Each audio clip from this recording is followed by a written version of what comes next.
எனது குடும்பத்தை சார்ந்த அனைவருக்கும் பணிவான வணக்கங்கள். இந்த புகழஞ்சலியை கேப்டன் விஜயகாந்த் அவர்களுக்கு மிகவும் சிரத்தையோடு நடத்தி கொண்டிருக்கும் தென்னிந்திய நடிகர் சங்கத்தினருக்கும் அனைத்து உறுப்பினர்களுக்கும் தலைவர் நாசர் அவர்கள், செயலாளர் விஷால், பொருளாளர் கார்த்திக் மற்றும் பூச்சி முருகன் ஐயா, அனைத்து பொறுப்பாளர்களுக்கும் பணிவான வணக்கங்கள்.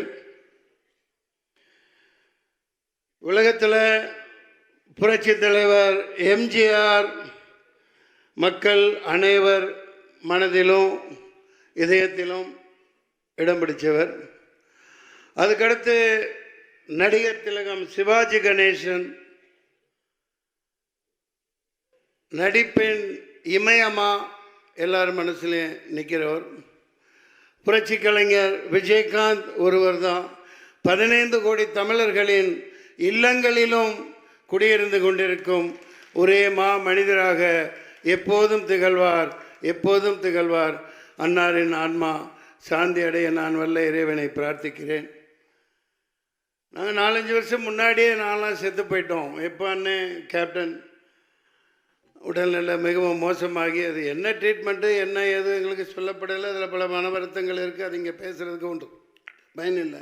என்னால் தாங்க முடியல, அதெல்லாம் பார்க்க முடியல. அந்த மாமனிதருக்கு எத்தனை சோதனைகள் வந்ததுன்னு. நான் ஆர்கே செல்லமணி அவர்கள் நல்ல ஒரு இதை சொல்லிட்டு போனாங்க.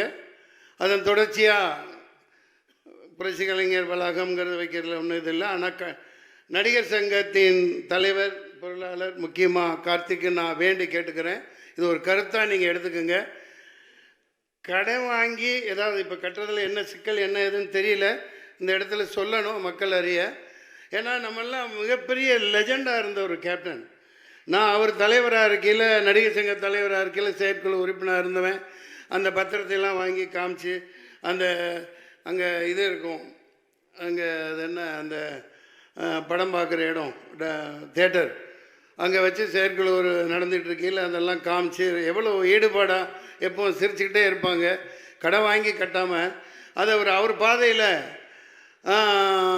மொய் விருந்து மாதிரி எப்படி ஒரு படத்தில் ஒரு பண்ணியிருப்பாங்க, அந்த மாதிரி மொய் விருந்து வச்சு எந்த செலவும் பண்ண வேணாம், 5 பைசா நடிகர் சங்க செலவு பண்ண வேணாம்.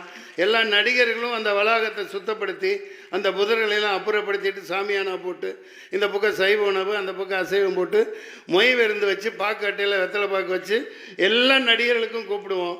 அவங்க 10 கோடி 5 கோடி எவ்வளோ யார் என்ன தர்றாங்களோ டிடியோ செக்கோ வச்சுட்டு போட்டோம்.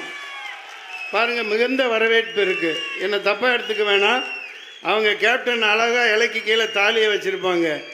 அதே பாணியில் அது வேறு ஃபார்மேட்லேயும் பண்ணிக்கலாம், ஒன்றும் தப்பு இல்லை. எல்லாத்தையும் கூப்பிட்டு, ஏண்டா எவனோ வந்து இங்கே தமிழ்நாட்டில் ஆட்டை போட்டு என்னதையும் பில்டிங் கட்டுறான். 40 பில்டிங் கட்டுறான், 40 மாடி கட்டுறான், 50 மாடி கட்டுறான். இப்போ நம்ம கண்ணு முன்னாடி வந்து கூலை கும்பிடு போட்டோம். 20 வருஷத்துக்கு முன்னாடி என்கிட்ட அசிஸ்டண்ட்டாக இருந்தவன் பெரிய பில்டராக இருக்கான். நம்ம அதே இடத்துல இருந்துகிட்ருக்கோம். இப்போ கேப்டன்லாம் நடிகர் சங்கம்னா ஒரு இராணுவ பலத்தோடு இருந்துச்சு, இராணுவ பலத்தோடு இருந்துச்சு. சாதாரணமாக இருந்தார். எல்லா ஆட்சியாளர்கள்லாம் பயந்தாங்க. இல்லாட்டி ஒரு ராமேஸ்வர போராட்டம் ட்ரெயின் ஃபுல்லாக ரொப்பிக்கிட்டு அங்கே போய் நடத்தி காமிச்சிருக்க முடியாது. நெய்வேலி போராட்டம் இங்கே குறிப்பிட்டாங்க பேசினவங்க. நம்ம அதுக்காக நம்ம 2 கொம்பு வச்சுக்கிட்டு இருக்கணும்னு அவசியம் இல்லை. கதாநாயகர்கள் விஷால் உங்களுக்கு சக்தி இருக்குது, நாசர் சார் உங்களுக்கு சக்தி இருக்கு. இனிமேலும் நடிகர் சங்கம் ஒரு இராணுவ பலத்தோட மிகப்பெரிய அங்கமாக தமிழ்நாட்டில் இருக்கணும். எவனுக்கும் கட்டுப்பட வேண்டிய அவசியம் இல்லை. பார்த்துக்கலாம், எத்தனையோ கோடி போட்டு பணம் எடுக்கிறோம். தயவு செஞ்சு கடை வாங்காதீங்க. அதாவது டிரான்ஸ்பரண்ட்டாக இருக்கட்டும். எந்த நடிகர் என்ன கொடுக்குறாங்களோ என்னங்க இதெல்லாம் ஒரு ஜெஜிபி மேட்ருங்க, சாதாரண விஷயம். ஒரே வருடத்துக்குள்ளே கட்டப்பெறணும். விஷால் அது நிச்சயமாக செய்வார். கார்த்திக் பொருளாளர்கிட்ட கெஞ்சி கேட்டுக்கிறேன், நான் கூட வரேன். நீங்கள் செயற்குழு உறுப்பினர்கள் மட்டும் ஈகோ பார்த்துட்டுலாம் இருக்காதீங்க. நடுராத்திரி கூப்பிடுங்க, எப்போ கூப்பிட்டாலும் வரோம், எல்லோரும் வருவாங்க. இது ஒரு சாதாரண விஷயம். எம்ஜிஆர் நடத்தின மாதிரி அந்த இடத்துல இப்போ இந்த பொங்கல் வச்சு ஒன்றுமே நடக்கலை. அந்த இடத்துல நல்லா கட்டடம் கட்டின பிறகு எல்லாத்தையும் பளபளான்னு போட்டு மார்பிள் போட்டுறாதீங்க. பொங்கல் வைக்கிறதுக்கெல்லாம் இடம் வச்சுருங்க. வருஷம் வருஷம் கேப்டன் பேரில் பொங்கல் விழா நடத்துகிறோம். எல்லா நடிகர்களும் யார் யார் ஊரில் இருக்காங்களோ எல்லாம் வந்து கொண்டாடுறோம். ஜாலியாக கொண்டாடலாம். சரிங்களா? மக்களை நல்லா வாழ வைக்கணும். அதான் கேப்டன் சொன்னது. அன்னாரின் ஆன்மா சாந்தியுடைய வாழ்த்துக்கள். பிரார்த்திப்போம். நன்றி, நன்றி, வணக்கம்.